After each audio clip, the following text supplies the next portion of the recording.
Merci. Rebonjour à tous. Donc, je suis Benoît Pribat, responsable du pôle ressources à l'Agora.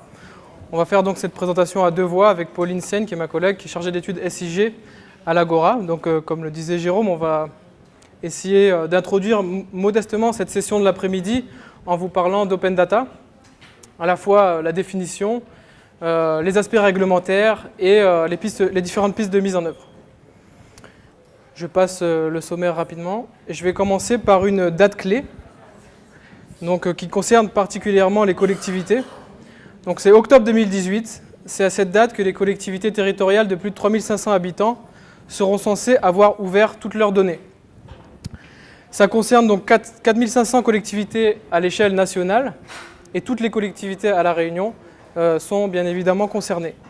Il faut savoir qu'à ce jour, à peine 200 collectivités se sont officiellement lancées dans une démarche complètement open data. C'est pour ça que c'est intéressant de s'y intéresser et d'en parler aujourd'hui à La Réunion. Donc l'open data, qu'est-ce que c'est ? On vous propose une définition basique, donc littéralement ça veut dire données ouvertes, données libres. Il s'agit en fait d'une démarche de publication des données numériques en ligne selon plusieurs critères garantissant leur libre accès et leur réutilisation par tous. En gros, ça correspond à tous les efforts que font la collectivité pour mettre en ligne leurs données sur des plateformes ou directement sur leur site internet. Alors, qu'est-ce qu'on entend par données ? Là, on vous a proposé une définition de la donnée. Quand on pense aux données, il y a différents types de données, les données géographiques, des données statistiques, les images satellites, on en a vu des exemples tout à l'heure, les données brutes, les données enrichies, les données de référence, etc. En tout cas, les données sont un enjeu stratégique majeur dans une économie basée sur la connaissance. Et c'est pour ça que l'open data, l'ouverture des données, et notamment des données publiques, sont devenues des notions très importantes. Alors, quels sont les bénéfices de l'open data ? Je les rappelle brièvement. Premièrement, la modernisation de l'État pour améliorer les analyses territoriales, éclairer donc les prises de décision, l'aide à la décision, et favoriser donc l'efficacité de l'action publique. Au niveau économique, les données sont le carburant de l'économie numérique. On le verra tout à l'heure avec les plateformes et applications qui seront présentées par la suite. Donc elles sont bien évidemment plus utiles en circulation que stockées. Il n'y a pas d'intérêt à la thésaurisation, elles ont plus de valeur si elles sont partagées. Et puis, ce qu'il faut savoir, c'est qu'elles existent en quantité infinie. Aujourd'hui, on parle de big data, tellement le nombre et la quantité de données ont explosé. Et bien évidemment, derrière l'open data, il y a des possibilités de réutilisation d'une même donnée et par plusieurs utilisateurs, une valeur d'usage aujourd'hui et une valeur de réusage demain. Les bénéfices au niveau démocratique et social, les données sont des sources de connaissances et de progrès liées aux différentes corrélations entre elles, et puis elles favorisent le dialogue social et donc accompagnent la vraie démocratie, j'allais dire.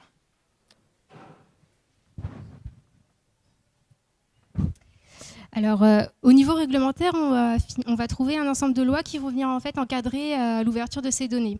Alors, si on remonte un peu dans le temps, en 1978, on trouve la loi CADA qui garantit en fait l'accès à l'information publique. Un peu plus tard, en 2007, on va trouver la directive INSPIRE qui a été traduite dans le droit français en 2010, qui se positionne en faveur de la mise à disposition des données environnementales. En 2015, on va trouver deux lois. La loi NOTRe, qui par rapport au Code général des collectivités territoriales, impose aux collectivités, comme l'a dit Benoît dans sa première slide, de mettre à disposition en ligne toutes les informations publiques se rapportant à leur territoire.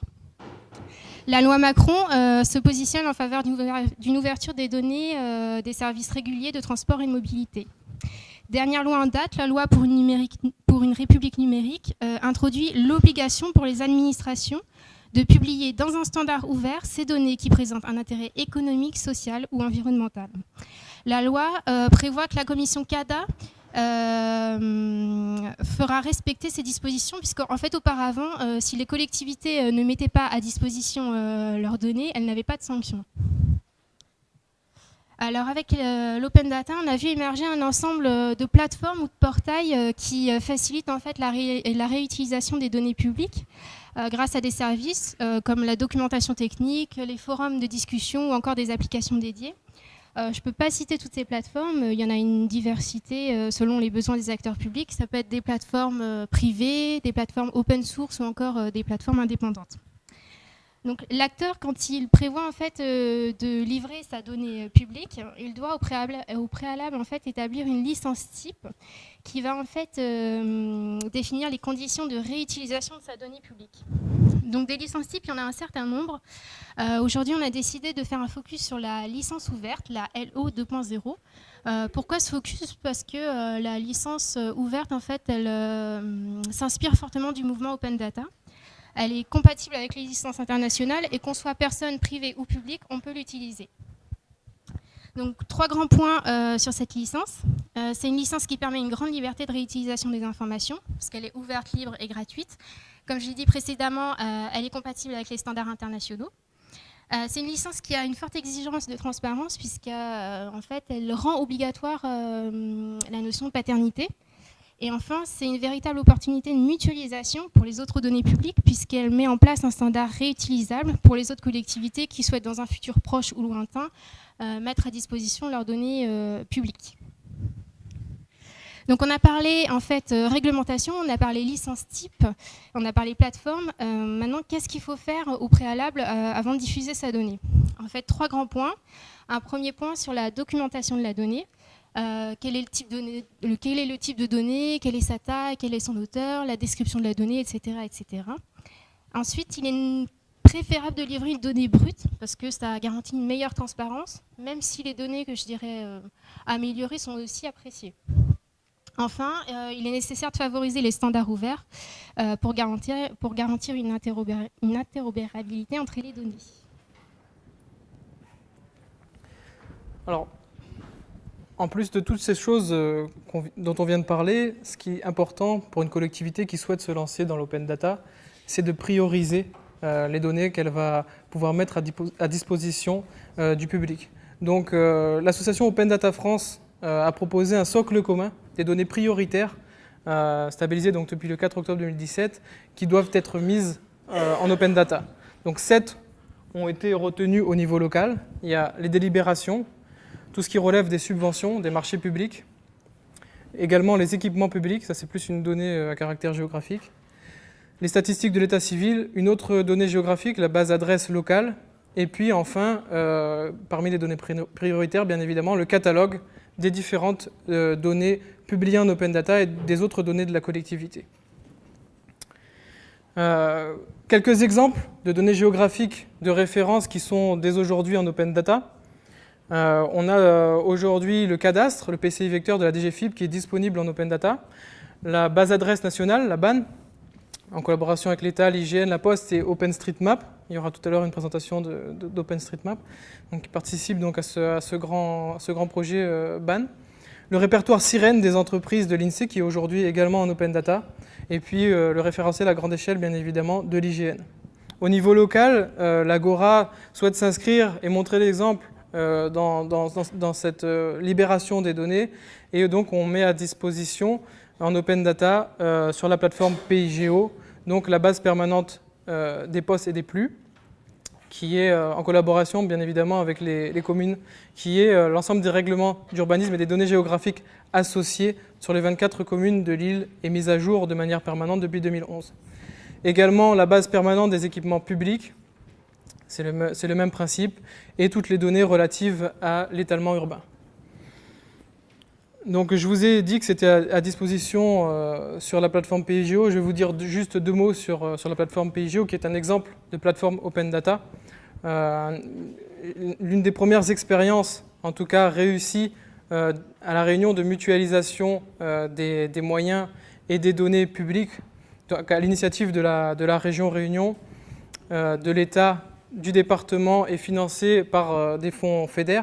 Donc cette plateforme PIGO permet à tous les acteurs publics et parapublics qui le souhaitent de publier leurs données géographiques en open data pour répondre aux exigences de la directive Inspire, puisque c'est pour répondre à ces exigences que la plateforme avait été créée à l'origine.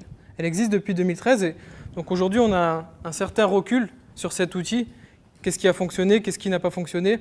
Et on a produit un bilan qui est à votre disposition ici. À la pause, vous pourrez le récupérer, un bilan de la plateforme, enfin, du projet PIGO que va donc vous présenter Pauline. Oui, comme l'a dit Benoît, en fait, l'agence a réalisé cette année en fait, un bilan de la plateforme PIGO. Ce bilan s'articule en 3 parties. En fait. Une première partie qui fait un état des lieux des IDG régionales françaises et qui s'appuie en fait, sur des témoignages d'administrateurs d'IDG régionales. Une deuxième partie qui fait une synthèse des réponses à l'enquête locale qui avait été envoyée à tous les acteurs de l'aménagement du territoire cette année et qui nous a permis en fait, de saisir leur perception de l'outil PIGO. Et puis une troisième partie qui met en perspective le travail pour le projet PIGO 2.0. Alors, de cette synthèse de l'enquête locale, il ressort que en fait, l'information géographique elle tient une très grande place auprès des acteurs de l'aménagement du territoire à La Réunion. Cependant, on observe que l'outil PIGO n'est pas utilisé de façon régulière par les utilisateurs. 2 grandes raisons évoquées. En fait. Une première raison qui est que l'outil n'est pas assez simple d'utilisation. Et une deuxième qui est que peu d'actions en fait, ont été menées sur le projet PIGO 2012-2015. Donc c'est un peu dans ce cadre-là que le projet PIGO 2.0 a été imaginé en fait, afin de dynamiser, de généraliser ce mouvement Open Data à La Réunion et de vraiment devenir le hub de l'information géographique sur l'île.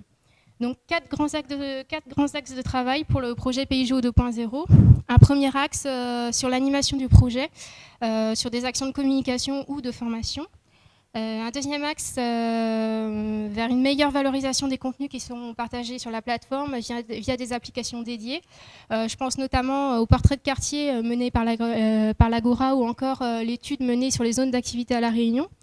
Un troisième axe qui ira vers une simplification de l'accès aux données via un nouveau design du site pour accéder plus facilement, plus rapidement aux données via des onglets. Et puis enfin, une évolution de PIGO vers la portabilité sur tablettes et smartphones. Voilà, je vous remercie pour votre attention.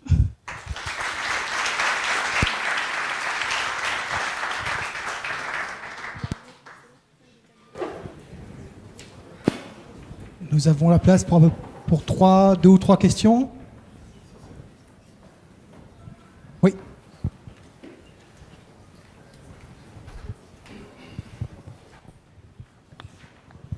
Oui, bonjour. En tant qu'utilisateur de la plateforme, je pense qu'un des axes de développement, ça serait quand même d'essayer d'accélérer un peu le site, quoi. Parce que c'est hyper long. Oui, non, mais on en est conscient. Hein. Enfin, c'est un outil qui est en souffrance hein, et qui. Bon, après, on a différentes contraintes qui est d'être interopérable, notamment avec les plateformes Inspire. C'est pour ça que l'outil est assez figé. Néanmoins, donc, il est nécessaire de le mettre à jour. C'est pour ça qu'on vous parlait du projet PIGO 2.0. On est en recherche de financement pour mettre à jour la plateforme. Donc, on est conscient qu'il y a des bugs et que ça ne fonctionne pas parfaitement. Après, si vraiment vous n'arrivez pas à récupérer les données, vous pouvez nous contacter directement pour l'instant, en tout cas tant qu'elle n'est pas mise à jour, pour récupérer ces données. Voilà. Mais on en est conscient. Je pose la question avant que Tibor ne prenne le micro. C'est que qui dit licence ouverte dit normalement aussi un accès direct, pas uniquement en téléchargement, mais d'un point de vue informatique. C'est-à-dire que via une URL, je peux télécharger les données et sans avoir un login, mot de passe, etc., y accéder. Est-ce que c'est dans le projet PIGO 2.0 de pouvoir avoir un traitement informatique et pas uniquement manuel de cette donnée que vous allez mettre à disposition? Oui, il y a déjà un accès qui existe en WFS. Je ne sais pas si c'est de ça que tu parles. Plus ou moins? Oui, par exemple. Ouais, donc ça existe déjà. Donc c'est possible via la métadonnée sur le catalogue WFS. Vous avez le lien vers l'adresse du serveur WFS. Mais c'est sûr qu'on va faire évoluer ça vers plus de fluidité en tout cas, pour une meilleure utilisation. L'idée c'est ça, hein, bien sûr.